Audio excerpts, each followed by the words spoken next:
salaamaaleykum mbokk internet yi seetaan Thiès 24 ñu dikkaateeg yéen tey ci suñu waxtaan yi nga xam ne door nañ ko ci législative yi bu mu commencé ba léegi xam ngeen ni léegi résultat yi génn na yëf yi féete na boor ñuy waxtaane nag ëllëgu réew mi ginnaaw bu législative bi résultat yu su yooyu génnee ba ñépp xam ko tey nag ñu am mbégte lool di dalal Moustapha Mbaye nag moom mi ngi bokk ci coalition Yewwi Askan Wi rawatina nag PUR parti PUR ñu am mbégte dalal ko Moustapha Mbaye itam ma fàttali rek ni ci élection locale yi moo nekkoon tête de liste proportionnelle départementale bu Yewwi Askan Wi sëñ Moustapha ñu bàyyi la nga nuyoog suñu mbokki internet yi. asalaamaaleykum wa rahmatullah ñoo ngi nuyu mbokki internet yëpp yi seetaan Thiès 24 di nuyu également tous les militants et responsables de la coalition Yewwi Askan Wi dont je suis le coordonnateur départemental. di bëgg lool ci jotaay bi. waaw jërëjëf Moustapha xam naa kon dañuy daal di sóobu rek ci waxtaan wi ci élection locale yi ak élection 31 juin bi ak élection législative yi ñu génn seen coalition dafa gagné la grande coalition Benno Bokk Yaakaar à 2 reprises fii ci biir Thiès. di dëkk boo xam ni fii Idriss Seck far moom depuis 2007 kenn mënalu ko fi dara. mais lan mooy seen secret ba ngeen am performance yooyu. waaw xam nga élection moom dañuy wax ni il n'y a pas en réalité de secret travail de terrain la rek. travail de terrain la ak concours de circonstances parce que am na circonstances yoo xam ni boo ci demee élection daf lay favorable. am circonstances yoo xam ne boo ci demee élection yow daanu nga gën a jege que gagné. te élection législative yi dafa nekk ci dans un contexte de mécontentement général par rapport à l'actuel régime. koo dajeel li muy ñaxtu moo ëpp li muy bëgg ci li nga xam moom la réalisation yi waa Benno di ndamoo parce que réalisation yi quoi qu'on puisse dire. bu ci askan wi sentirul boppam directement dañuy jàpp ni loolu moom xaj na ñoom rek la concerné mais concerné wul askan wi. mu ñëw ci contexte élection yi am ci contexte bu dund gi cher yaa ngi dégg pasaree alalu réew mi bis bu nekk nit ñi di si teg seen bët di ko dégg ci média yi di ko dund donc loolu facteurs yooyu ñu combiné ko. amu ci benn bu militer en faveur de la coalition Benno Bokk Yaakaar. donc le contexte ne leur était pas favorable. mu dolli ci nag Yewwi Askan Wi ñëw en pompe parce que on venait de sortir des élections locales avec une large victoire. loolu daf ñu gën a revigorer gën a may confiance même. askan wi parce que bari na ñoo xam ne bi Yewwi di ñëw gëmuñu ko woon. gëmuñu ko il n'avait pas voté pour Yewwi. mais bi résultat yi ñëwee. parce que victoire locale moom bett ñu bari. justement dafa bett ñu bari même waa Benno Bokk Yaakaar nee nañ dañoo affaire de bett. tout à fait daf leen a bett mais fekk na booba ñun ñi nekkoon sur le terrain di ci nekk suba ngoon guddeeg bëccëg on s'attendait à une victoire. yéen xamoon ngeen ni noonu lay def. non on s'y attendait parce que travail de terrain bi li ma waxoon sànq. porte à porte bi dugg ci biir kër nit ñi di wax ak ñoom di leen déglu. di déglu seen i ñaxtu di déglu espoir bi ñu fondé ci Yewwi Askan Wi. on savait que loolu ça allait payer. moo tax loolu la ñu boole contexte bi qui n'est pas favorable à Benno ak le travail de terrain bi nga xam dañ ci nekk suba ngoon guddeeg bëccëg dans toutes les communes loolu ça ne pouvait que donner des victoires léegi nag ñi nga xam ne ñoom ci local yi ils n'avaient pas voté Yewwi parce que gëmuñu ko woon. bi Yewwi ñëwee def percée boobu ils ont regretté de n'avoir pas voté Yewwi. moom lañ fayee ko justement dañuy yàkkamtoon élection dellusiwaat ba ñu ñoom it dabaatal parce que loolu njuumte la woon si ñoom erreur d'analyse la woon d'approche. mais loolu dañ ko rattrapé ñoom ci élection législative yi moo tax ça nous a vraiment encore davantage propulsé. yaa ngi souligné léegi seen déploiement ci terrain bi bokk na ci liggéey bi nga xam ni moo waral victoire bi. léegi bi ngeen demee ci terrain bi lan ngeen doon wax nit ñi exactement. waaw xam nga Sénégal moom boo koy ñaax. pour gagner son vote dee ko wax dëgg rek man damay faral di wax ni gis nga le Sénégal est devenu une faculté de sciences politiques léegi sénégalais boo ci dégg même boo demoon ba ca àll ba fekk fa sàmm bi sax mu ngi yor rajoom di déglu di xam li xew léegi kenn mënatu la wax ndax kenn ñu toogee ci grand place yi lépp la ñuy dem. non justement léegi nag loolu boo ñëwee ci nit ñi boo leen di wax lu amul ñoom dañ koy natt par rapport ak li ñuy dégg feneen def la part de vérité moo tax ñun suñu arme moo doonal bu ñëwee si nii wax leen dëgg wax leen yorin wi yorin ni ñu yoree alalu réew mi loolu ku ne xam na ni ñëpp a koy dundandoo di ko dégg di ko suivre à travers les médias mais boole ci ak nag discours yoo xam ni ci législatif yi dañ ko appuyer surtout par rapport ak li xewoon assemblée nationale. ci 13e législature bi ay saagante ay kurpañante ay dóor. nga boole ceeg lu mësul am te député qu'on accuse de trafiquant de billets. ay jaay passeport donc loolu yëpp bu doon dafa xewee feneen sax. askan wi war ko assemblée war koo lijjanti du ñu metti mais dafa xewee ca biir assemblée ba foofu. donc bu ñu boolee yooyu yëpp ci discours bi. c'était un discours de vérité tiré des réalités quotidiennes ak des souffrances des Sénégalais yooyu la ñu combiné vraiment Sénégalais yi xam ne ñii dëgg neexul ba neexul mais. boo leen contré sax lii ñuy wax nii dëgg la gu kenn mënul rejeter. et ils ont voté pour Yewwi. waaw wax nga ko assemblée nationale moom gars yi yàgg nañ ko décrire. surtout opposition. c'est ça. te amoon na loo wax léegi loo ñu ci may léegi ci 13e législature. léegi assemblée bii di ñëw. moom bu mel ni mësul am ci Sénégal. tout à fait parce que y a la présence massive de l'opposition. oui léegi yow yan attente nga am ci assemblée boobu. waaw xam nga assemblée bi moom da ngay dégg sax sama gars yi naan ñoo am majorité ñoo am on parle de majorité relative absolue mais loo ci mën di dégg rek ils ont perdu parce que ku daan rawee distance boo xam ne kenn du la séen bu ñu demee bay jàpp sa mbubb loolu mooy wane ni suma waay kon yow tu as reculé te wax nañ ko gis nga boo xoolee ku amoon 125 députés ñëw ba 82 yi sax mooy loolu ñu ñëpp xam nañ na mu demee mais jëlal quotient bi nga multiplier ko par le nombre de députés perdus par Benno Bokk Yaakaar da ngay xam ni l'écart est considérable en termes de recul. ñoom xaj naa dafa mel ni ñoom duñ ko analyser ci angle boobu mais loolu boo ko calculer ça va donner plus de 1,5 million de voix yoo xam ne perdre nañ ko voire 2 millions.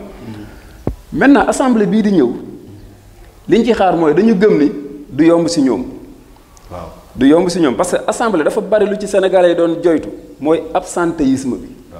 parce que yow loi yi bu la wóoree ne am nga fa majorité boo xam ne bu kenn ñëwul sax day jàll comme lettre à la poste mais daan na yomb si ñoom ñu si bari dañuy ñëw rek fayee ko delluwaat ci seen i yitte mais comme bii nii ñoom xam nañ ni ils sont surveillés de près par l'intercoalition Yewwi Wallu da leen di wóor ni loi bu ñu fa indi ñoom ñëpp ils seront obligés d'être présents sinon la loi ne va pas passer parce que ñoom seen i loi malheureusement li ñu ci remarqué mooy c'est des lois qui visent à satisfaire le régime et non pas le peuple sénégalais donc loolu benn aspect la ci beneen di ses mooy xam nga dañu dégg ñu naan wéy parce que opposition bu fa amee majorité instabilité institutionnelle et cetera et cetera. loolu de lañ doon wax. non yooyu yëpp c'est des prétextes parce que ñoom ce qui leur font le plus peur mooy xam nañ ne assemblée bi nekk na fi yorinu alalu askan wi jooytu nañ ko ba tàyyi mais kenn mësu fee dégg benn enquête parlementaire. bu aboutir day ñëw nii rek après ñu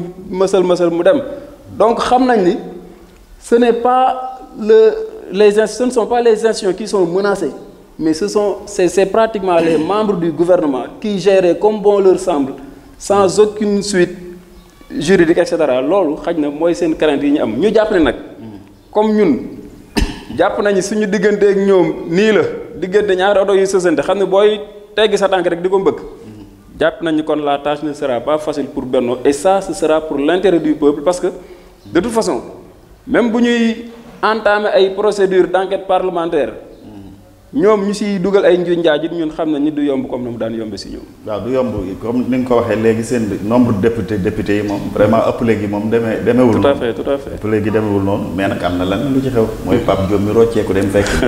xam nga loolu aussi am na conséquence bu muy am tuuti ci seen. tout à fait waaw seen kii boobu yow naka nga jàngate loolu. waaw xam nga wax naa sànq ni Sénégal moom daanaka ab faculté de science politique la. Pape Diop bu ñu waxantee dëgg rek. même ca biir élection yi les gens avaient le pressentiment que ni kii moom c'est un pion de Macky. ci discours yi ngeen ko doon kii. non ci discours yi sax ak ci yeneen information yoo xam ne même boo ko étalé woon fii tamit les gens allaient sortir pour di ko démentir mais yow da ngay xam ne lii dëgg la c'est que terrain politique bi moo demee noo xam ni yenn saa yi di nga am information yu fiable. mais doo ko bëgg a teg ci mbedd mi parce que boobaa di nga lor sa benn camarade boo xam ni wax dëgg yàlla da ngay gis ni lii bu ma yëgoon sax du ma ko def ngir loolu. li ci ëppoon solo rek mooy le peuple a compris parce que ak lu coow li di bari bu doon heure bi daf fekk ñu naan Pape Diop am na juróomi ministre wala am juróomi député wala fukki député mais Pape Diop ci biir forest la jàlle faf donc kooku day wane ni peuple bi déjà ñoom conscient woon nañu ci kii jarul wóolu te li mu fi joxe comme prétexte yëpp dañuy gis ni kii moom ku bëgg a dem na rek mais waxu fi loo xam ni wax dëgg yàlla lu xel mën a nangu la léegi nag moom dem na xam nga dafa am benn mbir bu reelu fan yii dama toog am ko ma woo téléphone te wallaay village la nekk pour wax la ni rek même ñi ci àll bi ñoo gën a xam ni xew. mu woo ma téléphone ni ma waa man de dama la doon jaale si gindigaale Pape Diop waaye xam nga dëj dafa fort. bi ma nee si gindigaale Pape Diop rek commencé naa fu ne ma xool fa fan laa amoon wala bu tudd Pape Diop. ma ne ko Pape Diop ban mun ma Pape Diop bokk gis-gis après ma reetaan mun ma waaw dama la koy jaale parce que moom politiquement rey na boppam te effectivement noonu la fa demee. Sénégalais yi ñoo toll ci foo xam ne léegi politique bi dañ ko bàyyiwul rek ci loxo politiciens yi ñu leen di diriger comme des moutons de Panurge non ñoom dañoo am ay exigences éthiques yoo xam ne kuñ ko gisul ci yow duñ ci boole wax dañuy xaar ba élection yow ñu sanctionné la. waaye nee na ma Sénégalais yi dañoo raw politiciens yi. non tout à fait léegi kay dama ni la. est-ce que du ñoom sax ñooy jàngal acteurs yi nan nga war a defee politique. parce que leçon civique yi ñuy joxe surtout à l'occasion des élections yooyu képp kuy un politicien averti. di nga xam ne lii am na loolu askan wi nii day ko bàyyi xel bon malheureusement nag dafa am ñoo xam ni ay intérêt crypto personnel ñoom jaral na leen ñu xaru parce que am na si yenn position yoo xam ne boo koy jël en politique mooy da ngaa xaru te li lay wan ni da ngaa xaru bu élection dellusiwaatee nga natt sa bopp da ngay gis ni yaa ngi gën a diig loolu nag moo nar a dal suñu mbokk bi et on ne le souhaitait pas mais comme moom moo ko gisee noonu dem na fa te fa ko ñëpp doon xaare option la justement c'est son option et il l'a assumé te boo gisee sax li ñëpp wax xam nga kii jël position saa yi di ñàkk fu ne mu toog fa mel ni ku nekk ci ring loolu moo lay won ne kii il a un problème même avec sa conscience dans sa décision quoi. waaw jërëjëf Moustapha kon ñu fàttali suñu mbokki internautes yi rek ni ñu ngi recevoir tey Moustapha Mbaye mu bokk ci coalition Yewwi Askan Wi rawatina nag parti PUR ñuy waxtaanee ci mbiru Sénégal mbiru politique bi mbiru législative bi. Moustapha après proclamation résultat définitif yi. formation du gouvernement moo ciy topp. tout à fait yow naka nga gisee place su Thiès ci gouvernement boobu. waaw xam nga bu dee Macky Sall dafa appliquer principe bi mu doon demee. waaw kii perd sa localité perd son poste. kon gars yi dañuy kon de Thiès du am poste te dina bari également localité yu dul am poste. te li ñu gëm sax nag mooy gis nga un gouvernement c'est du sérieux ça ne doit pas être politisé à 100%. mën na am même une dose de politique parce que président day soxla loolu des hommes de confiance mais boo demee ba koy wekk ci ay résultats élections ça c'est du jamais vu dans l'histoire politique du Sénégal un président qui ose regarder les Sénégalais les yeux devant les yeux pour leur dire dem leen élection ku ñàkk sa poste dama lay wàcce te ba mu ko waxee ba léegi noonu la ko doon defee. directeur généraux yi sax kay boole woon justement ñëpp. waaw léegi ñu ngi koy xaar comme moom loolu principe bu mu daan demee la. ñu ngi koy xaar par rapport ak. waa Thiès mais ba mu ko waxee it kat respecté wu ko ci da koo respecté ci ñii. bañ ko respecté justement mais li ñu ci mën di jox loo ci mën di dégg rek mooy. ñun dañu gëm ni gouvernement bu mu mën di doon. na fi nekkal askan wi rek. c'est l'essentiel. am na fi Thiès waa amu fi Thiès waa na fi nekkal askan wi. li ñu gëm it mooy. bu dee ñi nga xam ne bu opposition day ñaxtu ñu leen di gëmloo ni liggéey leen état dafa war a liggéey maanaam di daal ci kaw opposition yi. léegi nag liggéey jot na nañ xool ba xam Macky Sall moom parce que bu dee compétence rek la bëgg ak ressources humaines am na ci à suffisance dans l'opposition.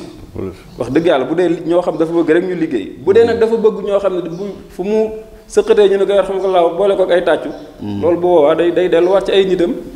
bon ñu bàyyi ko avec son principe. mais nag leader de l'opposition fi mu ne nii li ñu koy jiiñ mooy le discours incendiaire day bëgg a taal réew mi. te nag Moustapha aussi Ousmane Sonko dëgg-dëgg ay waxam affaire boobu lay xaw a nuru. kooku lay xaw a nuru est-ce que foofu aussi amul ay réglages yu ngeen war a def foofu. pour nit ñi gën leen a mën a gobe seen discours. c'est que nag dinaa la wax leen. bon c'est vrai que je ne suis pas là pour le Pastef wala pour défendre Ousmane Sonko mais comme c'est un allié politique. am na ci loo xam ay surtout discours yoo xam ni daf koy def dans le cadre de l'intercoalition kooku moom mën nañ ci wax. gis nga Sénégal. dañuy wax naan xamuñu ku tooñ ku fayu lañu xam. te am na benn civilité yoo xam ne boo ci duggee baadoo la nga baal ma terme bi. yow yaay mujj rëccu. tranquille. gis nga boo defee analyse. Khalifa Sall bi Macky Sall dalee ci kawam dañ ni non c'est un républicain il faut respecter les institutions maanaam mu ciy dem avec civilité ba ñu gis li mu ko jural. Karim Wade ñëw moom it voilà il faut être républicain respecter les institutions civilisées ñu gis la mu ko jural mais loolu bi soo nga xamee ni kii kuy defante la xam ci la xam ni kon kii moom bu ñu koy di may dara bu dara set. mu futti ko jàkkaarloo waaw justement te loolu aussi on le lui concède on le lui reconnaît mooy boo toogee koo xam ne lu mu mus a jib ñu naan du ca yegg dina ca yegg ba wis ca yow boo bañee li dal ñee dal la da ngay fexe ba am benn approche boo xam ne day wuuteeg bi ñee amoon ba ñu reere leen. boo ko defee kenn du la ndékkee. moo tax bu ñu naan discours incendiaire bu ñu gis ay discours incendiaire nañ xool le contenu ba xam. c'est vrai ou non. de toute façon boo ko déggee mu wax loo xam ni amul ñu vérifier ko ñu mën ko ci condamner mais jusque là li ma doon wax ba léegi nii. waaw gars yi day waaw wax dëgg yàlla moom bu ñu dawalee tuuti rek ñu gis ni. li léegi boo duggee ci réseaux sociaux yëpp lañ lay wax Sonko l'avait dit et si Sonko avait raison. pourquoi parce que am na lu mu junjoon ci élection législative yi. dañoo génn rek ñu gis ni loolu feeñ na. léegi ñu ngi fii Thiès comme ni ma ko waxee ci début bi yéen a ko gagné à 2 reprises muy ci local yi muy ci législative yi. mais chaque fois dégg nañ leen yéen waa Yewwi ngeen di am discours bu ngeen di tenir ci jëmale ko ci Idriss Seck lan ngeen koy reprocher exactement. waaw Idriss moom daanaka on a beaucoup de respect pour lui mais politiquement on considère que moom. Thiès a tourné la page Idriss Seck parce que li ma waxoon sànq ni. dafa am ay exigences éthiques yoo xam ni citoyens yi dañ koy def actuellement nii ci acteurs politiques yi. nit ñi dootuñu pardonner benn acteur politique nga taxaw cracher sur le régime wax ci lu la neex ci même circonstances yi nga dellusiwaat nekk l'avocat du même régime. di ko chanter. waaw di ko chanter parce que loolu képp ku ko def nit ñi defuñu xam nañ ne am na fu ñu jaar ak yow ba tax nga def loolu weddi sa bopp. weddi sa bopp googu duñ ko baal kenn te wax dëgg yàlla rek ci moom la njëkkee nag xam nga léegi moom damay wax ni. VAR moom sportif yi ñoo ko fi indi. waaye politiciens yi ñoo ci gën a doon victime. fii de bare na fi lool. ñoo ci gën a doon victime. léegi amul lenn lu nit di wax à la seconde te duñ la tegal wax ja ko jiitu woon. contraire. voilà léegi nag weddi sa bopp googu ak wàcc di ko lekkaat googu wax dëgg yàlla Idriss Seck da koo def. da koo njëkk a def nag ca jamonoy Ablaye Wade parce que li ko Ablaye Wade tegoon yépp askan wi nekk ci gannaawam di ko xeexle di ko merle ba muy jubóog moom. dafa sànni xeer boo xam ne ba léegi nii dafa metti Cees waay surtout. mooy ba mu naan doom kenn du ko ni dalal ci sa kaw baay. da nga ko naan toppal ci sa baay. ñëpp mer mu juga seetaan. fii la ko waxee woon gis nañu fa mu mujj. seen bis la ko ñu defati loolu mu defati ay discours dal ci kaw Macky Sall yoo xam ne la ma doon wax dëgg la ñëpp xam ne lii dëgg la. ñu xëy yëg ni waa ji jël na ay bagages am yëpp ànd na ak moom commencé nag di jël sa défense. loolu laa ne ni acteurs politiques yi il faut ñuy bàyyi xel ni askan wi ñu amoon. dans les années 80 ou 70 bokkul ak askan wi ñu am léegi askan wi ñu am léegi c'est un peuple regardant et très exigeant. liñ daan may ñële sax dootuñu ko may ñi actuellement ni parce que dañ naan xam nañ ne xew yépp on a le maximum d'information te képp koo xam ni weddi nga sa bopp surtout dans des délais très courts nag. man dama naan bu doon weddi sa bopp bi dafa nekk sax dans 10 ans dans une période de 10 ans mais loo xam ne du mat sax ñaari weer ñetti weer parce que Macky Sall aussi li mu mënul concevoir mooy une opposition qui lui fait face. moom bu yëgee ni yaa ngi taxaw di def sànni ay bal li muy gën a yittewoo mooy nan laay def ba récupérer ko. kooku moom jaral na ko bu mu safaa mbay day jar juróom sax mu fay ko 10 milliards pour tëj gémmiñam. mais loolu bu ñu tëjee sa gémmiñ ci yu mel noonu ay poste ministre ak ay directeur ak ay yeneen. mais askan wi moom aussi da lay sanctionner rek moo tax. Idriss Seck moom wax dëgg yàlla. ñun jàpp nañ ni Thiès ci boppam. dafa nekk en période de reconfiguration politique boo xam ni. wax dëgg yàlla nit ñi bu ñu amee gis-gis dinañ xam ni. Yewwi actuellement nii mooy la force. fii à Thiès. moom de waxoon na ne sax bu amee 63 ans day bàyyi politique. waaw waxaat tam ni buñ ko gañee Thiès dina bàyyi. politique mais débat bi mi ngi posé wu fi mu nekk. xam nga dama ni. kii nit ñuy weddi ndax dangaa doon wax say wax waroo. loolu boobu dootuñu sax xaar ci yow ni di nga bàyyi parce que waxoon nga ko mais nit ñi ñoo ko bàyyiloo ci boppam parce que tamit gis nga politique. dafa am humiliation yoo xam ni un vrai leader du ko fa xaar. dem nga ñu yëkkati ba ci kaw dóor ci suuf say gars yi di miim di wedd fan yëpp maa ngi leen di dégg local dañ leen a yëkkati ba ci kaw dóor ci suuf. législative jub si ñu ni non léegi loolu tasaaroo gi la woon léegi on a retrouvé nos forces incha allah on va gagner ñu yëkkati waat leen ba ca kaw dóor ci suuf. wala fi dañ naan wàcc ma daan naa la wóorul. ku daan da ngay féete kaw. mais ñoom xam nañ ni daanu nañu mais ba léegi ils sont en train de chercher des prétextes des excuses li wala fi naan mbër mu daanu sàkku lay. ñoom ci lay yooyu lañ nekk mais. on verra incha allah 2024 soriwul. mais nag ñaari xanaa bu ñu leen dooraatee 2024. mais nag ñaari défaite yooyu concerné wul Idrissa Seck de. parce que il n'a pas battu campagne il n'était pas candidat. non c'est-à-dire yooyu nag mënuñu koo comptabiliser nag Tafa nag yow tamit. dañ naan deful caravane mais Idrissa Seck il a battu campagne mooy lan campagne bépp action booy def pour sa mbër daan rek campagne la. boo toogee ci sa biir salle di recevoir ay délégation di leen jox ay enveloppe pour motivation loolu campagne la. boo jëlee say lieutenant armé leen occupe ci jox leen les moyens ni leen dem leen. dugg ci askan wi loolu campagne la. te gis nga bu doon tey jii nii Benno Bokk Yaakaar dafa am victoire.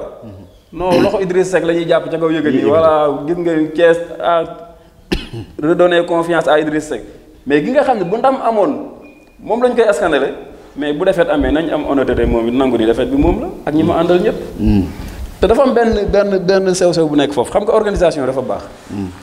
man dama toog di réfléchir man yi gis nga boo jëlee Yewwi Askan Wi man nañ la ni Yewwi Askan Wi moom am nañu benn équipe boo xam ni Moustapha Mbaye nekk ca bopp ba li muy ñàkk solo dina woo équipe bi ñu toog waxtaane fu ñu war a jëm lépp def dem Benno Bokk Yaakaar amul loolu.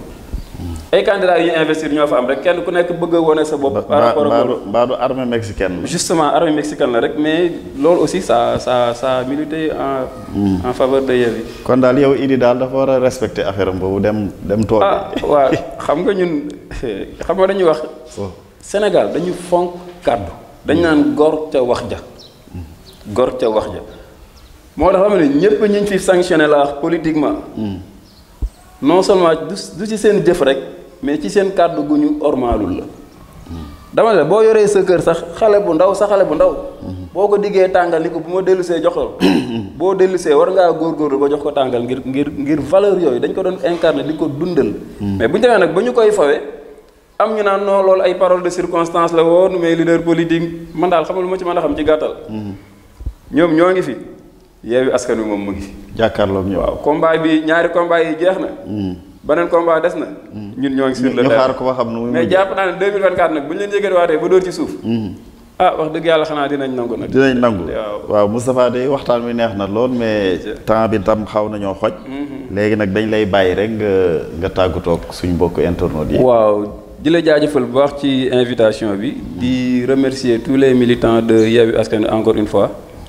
di jiital ci remerciement yi nag ak encouragement yi surtout suñu honorable député yi ñu mën ci lim Birame Souleye Diop bu Thiès suñu camarade Aram Ndiaye bu PUR dëkk Kër Moussa ak suñu tata Lémou Touré moom it bu Pout ak le doyen de Diender Alassane Ndoye l'inamovible mu ngoog justement donc bërki dem lañ doon def réunion d'évaluation te jàpp nañu ñoom ils sont conscients de leur mission et des enjeux de cette 14e législature.